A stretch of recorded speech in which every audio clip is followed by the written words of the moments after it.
बिस्मिल्लाहिर्रहमानिर्रहीम। अस्सलाम वालेकुम। ऐद नबी सल्लल्लाहु अलैहि वसल्लम में मस्जिद का दावती और सरकारी मरकज़ होना। सवाल: हमारे दरमियान एक अहम मसला मौजूद बहस बना हुआ है कि मस्जिद को सियासी अगराज व मकासद के लिए इस्तेमाल किया जा सकता है या नहीं।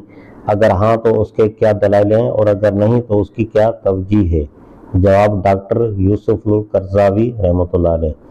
ऐद नबवी में मस्जिद मुसलमानों की तमाम सरगर्मियों का मरकज़ हुआ करती थी। यह महज इबादत और नमाज की जगह नहीं थी, बल्कि जिस तरह नमाज के लिए मस्जिद इबादतगाह थी, उसी तरह हुसूल इल्म के लिए जामिया, अदबी सरगर्मियों के लिए स्टेज, मशावरती उमूर के लिए पार्लियामेंट और बाहमी तारुफ की खातिर मरकज़ मुलाकात का काम देती थी। अरब के दूर दराज इलाकों से वफूद आते तो मस्जिद ही में हुज़ूर सल्लल्लाहु अलैहि वसल्लम से मुलाकात का इंतज़ाम होता और तमाम दीनी, मुआशरती और सियासी तरबियत के लिए आप सल्लल्लाहु अलैहि वसल्लम मस्जिद ही में वाज फरमाया करते थे। हुज़ूर सल्लल्लाहु अलैहि वसल्लम के ज़माने में दीन और सियासत अलग-अलग चीज़ नहीं थी, जैसा कि आज तस्वर किया जाता है। यही वजह है कि दीनी मसाइल के हल के लिए और सियासी मसाइल से नबर्द आज़मा होने के लिए हुज़ूर सल्लल्लाहु अलैहि वसल्लम के पास अलग अलग मराकज़ नहीं थे। दोनों तरह के मसाइल मस्जिद ही में निपटाए जाते थे। ऐद नबी सल्लल्लाहु अलैहि वसल्लम की तरह खुलफाए राशिदीन रज़ियल्लाहु तआला अलैहिम अजमईन के अहद में भी मस्जिद मुसलमानों की तमाम दीनी और सियासी सरगर्मियों का मरकज़ हुआ करती थी। चुनांचे हज़रत अबू बकर रज़ियल्लाहु तआला अन्हु ने खलीफा नामज़द होने के बाद अपना पहला सियासी खुतबा मस्जिद ही में दिया था, जिसमें उन्होंने अपनी सियासत के खद खाल बयान फरमाए थे। आप रज़ियल्लाहु तआला अन्हु ने अपने खुतबे में फरमाया था: हे लोगों, मैं तुम्हारा खलीफा मुकर्रर किया गया हूँ, हालांकि मैं तुम में सबसे बेहतर शख्स नहीं हूँ। अगर तुम मुझे हक पर देखो तो मेरी मदद करो, अगर बातिल पर पाओ तो मुझे सीधा कर दो। उसी मस्जिद में हज़रत उमर रज़ियल्लाहु तआला अन्हु ने भी अपना पहला खुतबा सियासी खुतबा दिया था और फरमाया था: हे लोगों, तुम में से जो शख्स मुझ में कजी देखे तो उसे चाहिए कि मुझे सीधा कर दे।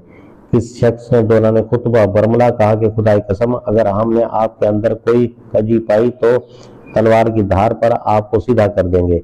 आप रज़ियल्लाहु तआला अन्हु ने अल्लाह का शुक्र अदा करते हुए फरमाया कि शुक्र है अल्लाह का जिसने उमर की राय में ऐसे लोग पैदा फरमाए हैं जो उमर को तलवार की धार पर सीधा कर सकते हैं।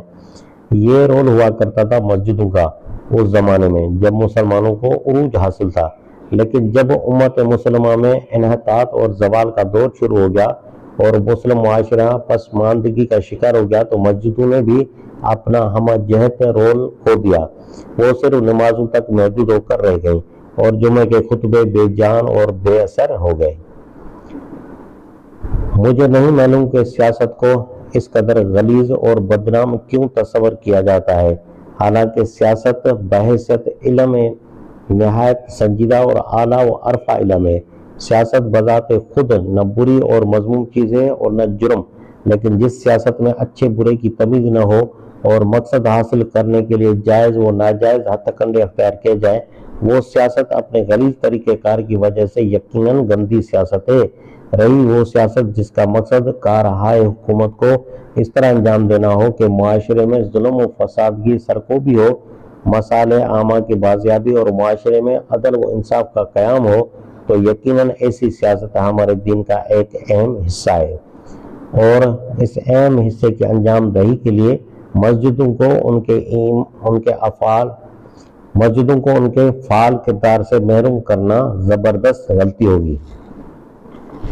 ये बात सबको मालूम है कि हमारा दीन एक मुकम्मल निज़ाम हयात है, जिसमें अकीदा भी है, अमल सालेह भी, और अमल सालेह की तरफ लोगों को बुलाना भी। लोगों को अच्छी बातें बताना और बुरी बातों से खबरदार करना एक अहम दीनी फरीज़ा है। अल्लाह फरमाता है: तुम वो बेहतरीन उम्मत हो जिसे इंसानों की खातिर निकाला गया है। तुम नेकी का हुक्म देते हो, बदी से रोकते हो और अल्लाह पर ईमान रखते हो। आल इमरान आयत नंबर 110।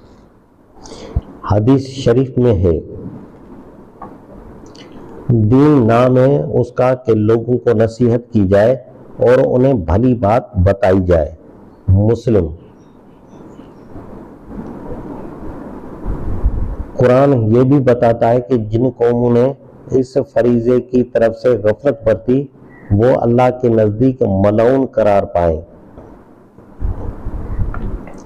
بنی اسرائیل میں سے جن لوگوں نے کفر کی راہ اختیار کی ان پر داؤد علیہ السلام اور عیسیٰ علیہ السلام ابن مریم کی زبان سے لعنت کی گئی، کیونکہ وہ سرکش ہو گئے تھے اور زیادتیاں کرنے لگے تھے۔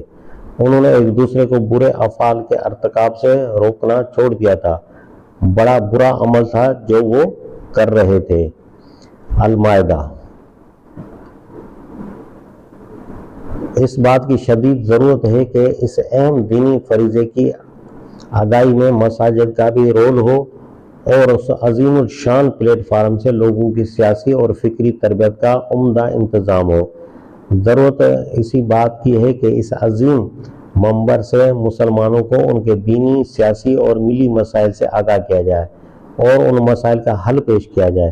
مجھے یاد ہے کہ 1956 میں جب مصر پر دشمنوں نے حملہ کیا تھا تو وزارت اوقاف کی طرف سے مجھے حکم ملا تھا کہ میں قاہرہ کی ایک بڑی جامع مسجد میں جمعہ کا خطبہ دوں اور لوگوں میں دشمنوں کے خلاف جذبوں اور حوصلوں کا اضافہ کروں۔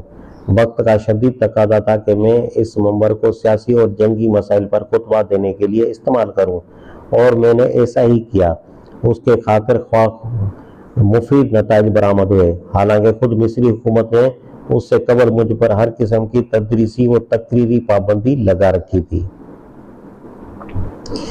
مسجدوں میں ایسے خطبے بھی دیے جا سکتے ہیں جن میں حکومت کی غلط اور غیر مفید پالیسیوں پر تنقید کی جائے اور ارباب حکومت کو ان کی کوتاہیوں سے آگاہ کیا جائے، بشرطیہ کہ ان خطبوں میں نام لے کر کسی خاص شخص کو لعن طعن کرنے سے پرہیز کیا جائے اور ان تمام باتوں سے اجتناب کیا جائے جو شرعی حدود سے تجاوز کرتی ہوں۔